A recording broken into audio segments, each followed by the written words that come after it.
All right, welcome to This Explainer. We're jumping straight into one of the absolute most talked about and honestly most widely misunderstood topics out there right now. The real, data-backed truth of how the AI boom is actually minting millionaires. And spoiler alert here, it is happening very, very differently than what the social media hype machine wants you to believe. So let's dive right into it. I want to pose a question directly to you right off the bat. When you scroll through your social media timelines, you're probably flooded with claims that AI is this magic shortcut, right? You know the ones. People selling secret prompts or pitching these automated apps that promise to literally print money while you sleep. But is that actually true? Is AI truly just a get-rich-quick button? Well, to find the real answer, we have to look completely past the noise and examine the actual hard data of where wealth is being created today. Because, look, there is this massive divide between what we see online and what is actually happening in the real world. Social media sells this incredible myth of automated income, zero effort, reselling AI-generated art, or just throwing together some thin software wrappers. But the quiet market reality? It's entirely different. Real wealth is being built by hyper-efficient, small teams of founders who are putting their heads down and solving genuinely hard problems. There is no magic shortcut here. They aren't skipping the work. They're just using AI to do the work a whole lot faster. To really understand this, we need a little bit of historical context. Look, every major technological revolution mints a totally new generation of millionaires. The early internet rewarded founders who saw unpriced value and built her digital foundations.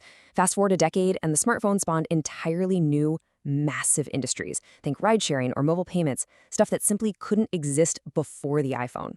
Now, the AI era is following that exact same historical wealth creation arc. But here is the absolutely crucial difference.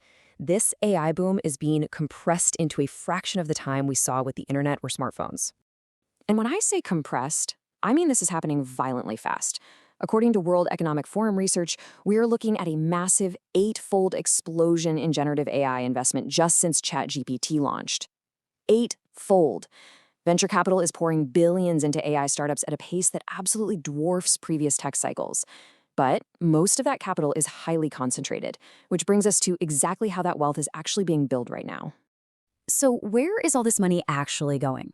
Well, the real wealth clusters around 3 very specific patterns. First, you have AI-native software.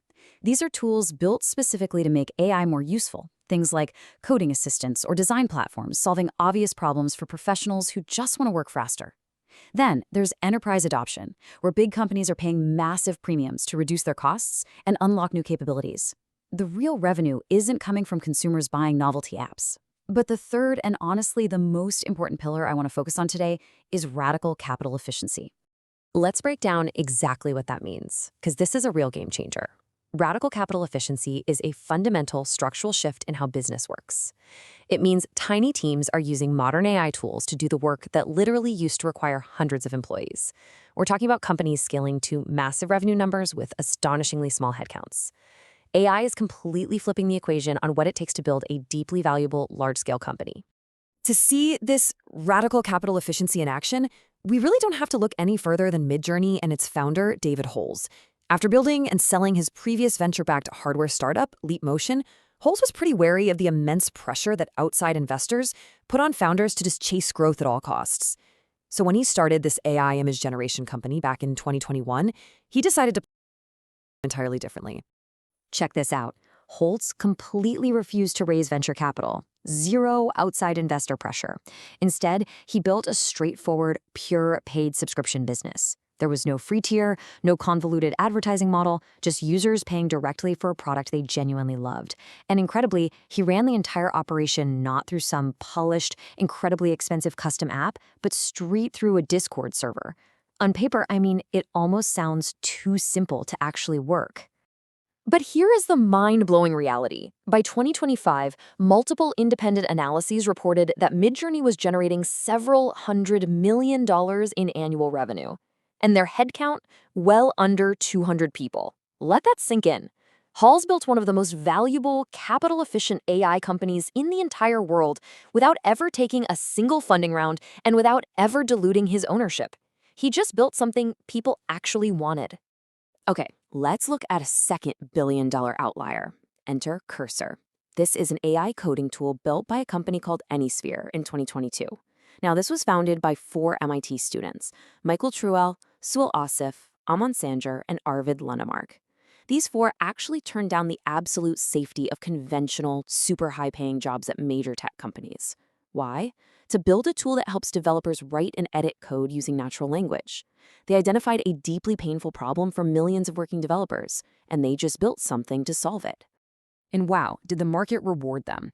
By November 2025, they hit a staggering $29.3 billion valuation. Cursor reached over $1 billion in annual recurring revenue. In fact, industry trackers note that Cursor became the fastest company in history to hit $100 million in revenue. Michael Truel became one of the youngest people ever to lead a company valued above $25 billion. And again, this wasn't through some magic AI trick, but by executing brilliantly on a deeply necessary tool. But hold on, we need a serious reality check here. For every Midjourney or Cursor that's out there, solving deep market problems with incredible efficiency, there are thousands of what the industry calls AI wrappers. You've probably seen these. These are startups with very thin differentiation. They're basically just slapping a pretty user interface on an existing AI model. The result? They burn through their funding, they fail to gain real traction, and they quietly shut down. Or, even worse, they get effortlessly crushed and swallowed whole by tech giants like OpenAI, Google, and Anthropic overnight. So we've got to completely dismantle this guaranteed millionaire myth. It's just like that old internet-era claim that anyone could build an app and get rich, which historically produced very few actual millionaires relative to the millions of people who tried. AI is exactly the same. Yes, massive value is being created, but it is highly concentrated among those possessing a very specific formula: genuine technical skill, a clear grasp of a painful market problem, and, honestly, a fair amount of good timing. And, we absolutely cannot ignore the massive underreported risks of the AI space, the ones that those side hustle videos conveniently leave out. Right now, there is huge regulatory uncertainty. Competition is moving faster than arguably any market in human history. And the biggest risk of all? The very real danger that your clever, heavily marketed AI wrapper simply becomes a built-in free feature on a larger platform tomorrow, completely wiping out your entire business model with a single software update. But hey, despite all those risks, the opportunity right now is still so incredibly early, and it's expanding rapidly. While AI coding tools grab all the flashy headlines, the World Economic Forum actually projects that AI and machine learning specialist roles will be among the fastest growing job categories straight through 2030. Enterprise adoption is aggressively spreading into vast sectors. We're talking healthcare, finance, education, and manufacturing. The pie is getting significantly larger. So what does this all mean for you? What's the real takeaway from all this data? Honestly, it's kind of reassuring. The enduring fundamentals of business, they haven't changed one bit. You still need to identify real problems worth solving, you need to build genuinely useful products, and you have to execute with absolute discipline. You don't necessarily even need deep technical AI expertise, though it certainly helps. What AI really does is lower the cost of execution. It empowers smaller teams with the right idea to move with incredible speed and actually compete with massive organizations. I'm going to leave you with this final provocative thought. AI rewards the people who treat it as a tool for solving real problems, not a shortcut around doing the work. It hasn't changed the formula for success. It has just completely changed the speed at which you can achieve it. So the question you should be asking isn't, how can AI make me rich? The real question is, what complex problem are you now equipped to solve? Thanks so much for joining me for this explainer, and I'll see you next time.